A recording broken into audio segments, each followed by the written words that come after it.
আচ্ছা, তোমরা কি বলতে পারবে এই খাবারটার কী নাম দেওয়া যেতে পারে? আমিও ঠিক বুঝতে পারছি না। তো তোমরা যদি কিছু নাম কমেন্ট করো, আমি এটা তাই নাম দেবো। আগের দিনের বাসি ভাত ছিল, ভাবছি কি রান্না করা যায়। চলো দেখিয়ে দিই এটাকে। আমি একটা এক্সপেরিমেন্ট করেছি। প্রথমে তেল গরম করে নিয়ে তার মধ্যে শুকনো লঙ্কা আর সর্ষে ফোড়ন দিয়ে নিয়েছিলাম। তারপরে আগের দিনের ভিজিয়ে রাখা ভাতটা আমি দিয়ে দিয়েছি। তারপরে ভাবছি এটাকে নিয়ে আর কি এক্সপেরিমেন্ট করা যায়। তার মধ্যে আমি সামান্য হলুদ আর পরিমাণ মতো নুন দিয়ে নিয়েছিলাম, জানো তো। তারপরে ফোটার জন্য ওয়েট করছিলাম। এটা খুব সিম্পল, বাট খেতে খুব টেস্টি। আমি এর আগেও একবার করেছি, কিন্তু বুঝতে পারছি না এটার কী নাম দেব। তারপরে আমি কুচিয়ে রাখা কাঁচা লঙ্কাটা দিয়ে দিয়েছি।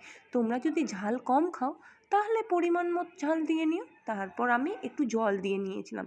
তারপর ফোটার জন্য ওয়েট করছিলাম। ফুটে যখন এসছে, জলটা যখন শুকিয়ে এসছে, দেখতেই পাচ্ছ কেমন হবে। এরপর এটা নামিয়ে নিলেই তৈরি। জানি না এটার কী নাম দেবো, বাট এটা কিন্তু খুব টেস্টি হয়েছিল। একবার ট্রাই করে দেখতে পারো।